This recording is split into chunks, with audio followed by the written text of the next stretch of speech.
So, we're on our way to the gym? Well, welcome back, fans, to LoraKim and Meredith read David Brooks. While we were away, LoraKim was out of the country. Yep. There was an amazing column that we did not comment on, where David Brooks came out in favor of reparations. Ooh, he's our man. He's our man. I always appreciated much of his analysis, but he always seemed to have a blindness to see racial currents at work. He would talk about how we've lost the common story that used to bind us together, but never noticed how deeply racist that common story always was. The man is able to learn and grow. And today, he's talking about Cory Booker. Okay, so how long into the article before we hear the words society, connection, Donald Trump, virtue, character, are you saying? First paragraph for one of those, okay? The opening question is, how do you answer hatred? Oh, I should have guessed hatred is also on the list. Okay, moving on. How should you respond when your political opponents assault you with insult, stereotype, and contempt? What's the moral question? Moral. That's another one of the bingo words. That's the moral question we all have to answer during this election campaign. Because elections are moral questions. Hatred has become the defining emotion of our political life. As my colleague Thomas B. Edsel reported last week, according to a recent paper, 42% of the people in each party regard their opposition as, quote, downright evil. Not simply evil, but downright evil. Kind of an oxymoron, isn't it? Down and right and evil. I mean, you get down, you're right, bro, but it's evil, so... Nearly 20% of both Democrats and Republicans believe that their political adversaries, quote, lack the traits to be considered fully human. They behave like animals. Oh, don't get us started on the human-animal perceived sense of separation. We all behave like animals. We are animals. We can't behave like non-animals. However we behave, that's one way that animals behave. Yep. So people who think that other people are animals, they're our enemies? Are we tribalizing now? They are less worthy of concern and respect. That's the implication. Yeah, but do we do that to people who think that way? So we have to watch that. Roughly 20% of Democrats and 16% of Republicans say that the world would be better off if large numbers of the other party died. Well, those are minorities. That's only 20% of Republicans. Only 20%. 80% of Republicans don't say that. And 84% of Democrats don't say that. Oh, geese! That's Some people believe that fire can be fought only with fire. It's like 30 geese flying over. The way to fight fire is with geese. Geese! Answer to everything. We've got to face the world as it is. If the other side is going after you with full viciousness, you've got to find a leader who can do the same to them. This is a knife fight. We need a brawler. This is the argument white evangelicals made in deciding to back Donald Trump. We are under siege. He will fight for us. And this is the argument many of the Democratic campaigns are already making. Republicans are irredeemable. Racism is ubiquitous. Capitalist greed is ubiquitous. We need someone who can match Trump blow for blow, the indignation of Bernie Sanders, the confrontational prosecutorial style of Kamala Harris. Yeah. We need a brawler. A brawler. Geese would be good. Geese would be good at that. They don't take crap from anybody. Not what comes to mind when you say brawler, though.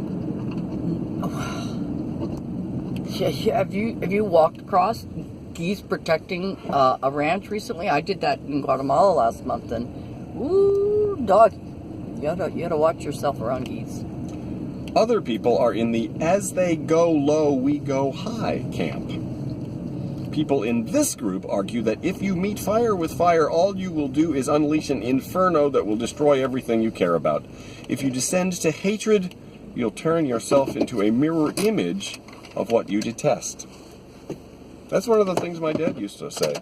He didn't say it very often, but he said it one time in a way that was particularly memorable to me. He said, choose your enemies carefully, for you will become like them. Mm-hmm. People in this camp believe that we can change our laws only after we've changed our politics. Moreover, they believe that after Trump, Americans yearn for a moral cleansing. You succeed politically when you appeal to voters' basic decency. So far... That made me cough. So far, Cory Booker is the candidate who has placed the biggest bet on this latter argument. Mm-hmm. He agrees with many of his rivals on policy, but he argues that how you behave is just as important as what you propose. Didn't he do a bunch of apologizing this weekend? Cory Booker? Yeah. No, Beto O'Rourke, maybe it was. Maybe it was. Mm. Yeah. Yeah. So many people in the pool. Right. It's hard to keep them all straight. Yep. Yeah. Stephen Colbert put up a picture, a composite picture of all the people that were running for office. Yep. 20-something people. Mm-hmm. And he said, look at this. There's so many Democrats running for office that you didn't even notice that one of the pictures is of Voldemort.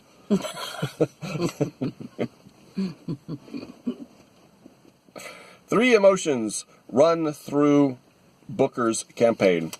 The first is an unabashed patriotism, and with it the conviction that despite our differences, Americans are still connected by sacred bonds. I didn't know patriotism was on Plutarch's Wheel of Emotions. I don't think it is. Plutarch?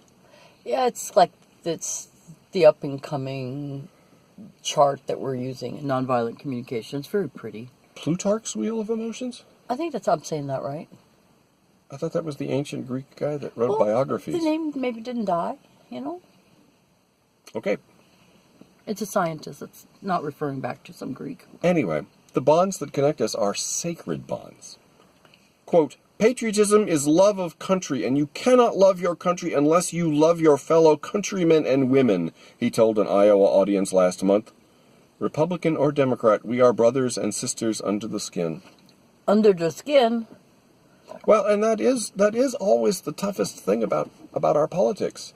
You can't really honestly be angry at politicians before for very long before you realize that it's not the politicians. They just do what gets them elected. Of course they're going to do that. They always will, always have that. And if they didn't, they wouldn't be elected. And you'd have other politicians in who did. It's our neighbors that elect them that our anger really has to go to. And as soon as you realize that's on the edge of being toxic. Are you tracking all these geese? There must have been a big layover for migration yesterday in that pond back there.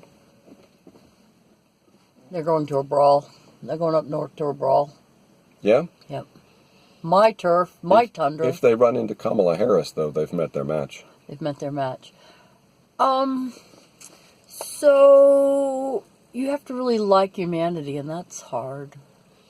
And it's been getting harder when our neighbors have been voting for such uncomfortable people. I'm not sure we ever really liked humans very much. I think that's the core of it. But carry on, Cory Booker. Lead us on. So, the second is the dogged but radical hopefulness that he, Cory Booker, inherited from the black church. Booker uses religious categories more naturally than any other candidate. Grace, faith, sacrificial love, the command to love your neighbor as yourself, the awareness that love has a redemptive power to cast out fear. The Gospels are pretty clear that the correct response to hate is love. Can he use the word dogged? Is that multi-species culturally correct? Dogged. Well, the origins of that word are in a metaphor. Oh, they're going to fly right over the car. That's so great. Dogged. Dog-eared, dogged. dog tired. Well, I just want to lift it up. We don't have to talk about it. I'm just thinking about it. Too late for that. Love means that I see you. I see your worth. I see your dignity, Booker said at that rally last month. Your destiny is my destiny. The third emotion is simple gratitude. Booker had to overcome challenges in life, and he has seen many more, but his family story is a success story. The church raised money for his grandmother to go to school. His parents worked at IBM. He was elected class president in high school before going off to Stanford and Yale Law. Well, nice. And he probably didn't have parents that wrote his entrance essay for him and then bribed coaches to say that he rode crew. Nor did he have a flock of starlings to help him. You checking that out? I'm not sure about that. He may well have had a flock of starlings helping him. Well, they're helping us right now. They're very pretty. Others see America's institutions as systems of oppression, but Booker calls the founders, quote, imperfect geniuses. America needs reform, but our inheritance is a precious one. The knife fight view is correct if you believe that war is our permanent state. If you believe that our evolutionary roots sentence us to inevitable tribal conflict and the only choice is conqueror or be conquered. But I'd say that Booker has a fuller and more realistic view of our situation. Fanaticism is not the normal human state. Fanaticism is a disease that grows out of existential anxiety. It grows when people fear that they are being delegitimized. It grows when people are isolated and insulated from one another. It grows when you have leaders, like our president, who reduce everything to us/them, stereotypes, and so poison the public mind. The disease is in our context and not in our souls. And that context can be changed with better leadership. I write this to you from Nebraska City, Nebraska, just over the Iowa line.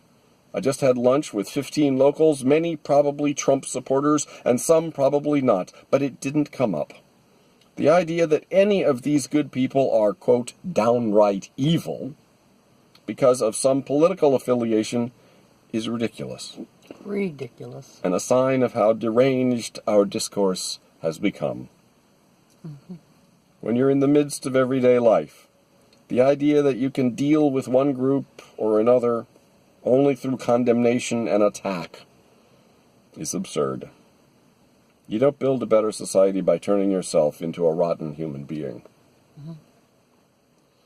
Do you build a better society by turning yourself into a goose?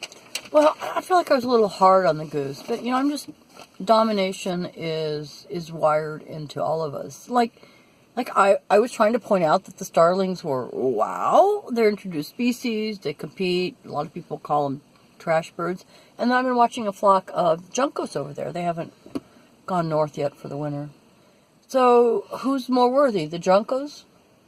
The starlings? If they haven't gone north for the winter yet, they're not gonna... North for the summer. Oh. North Okay.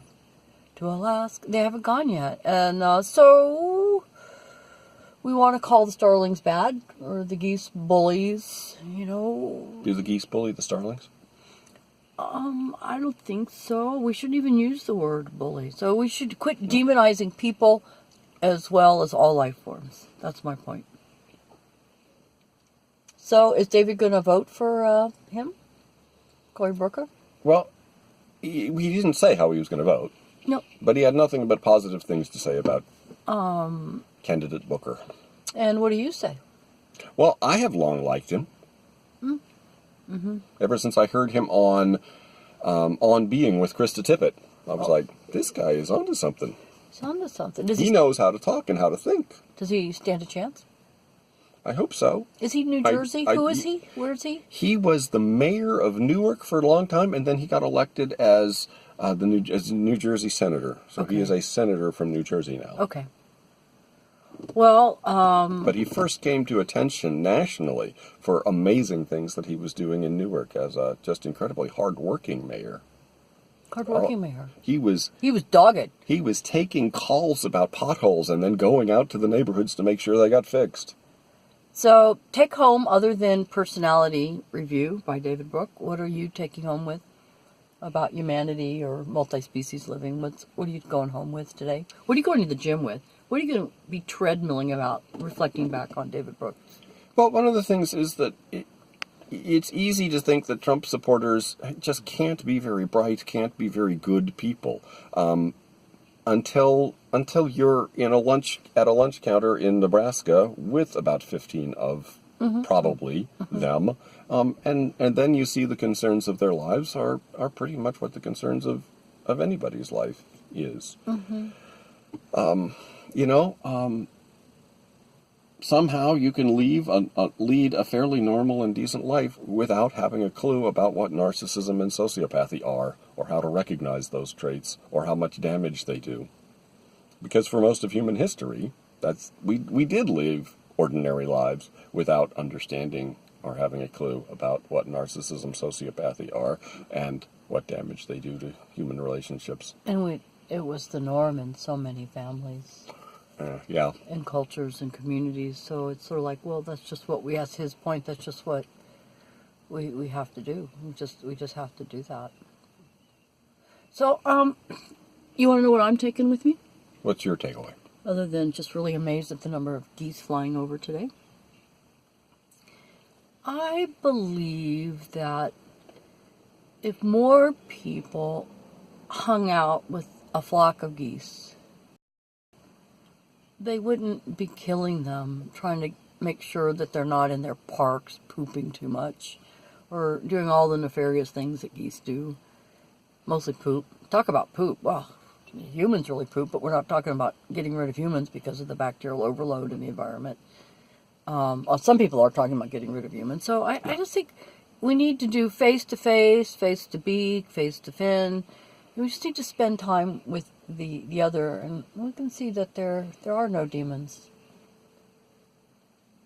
There's just life.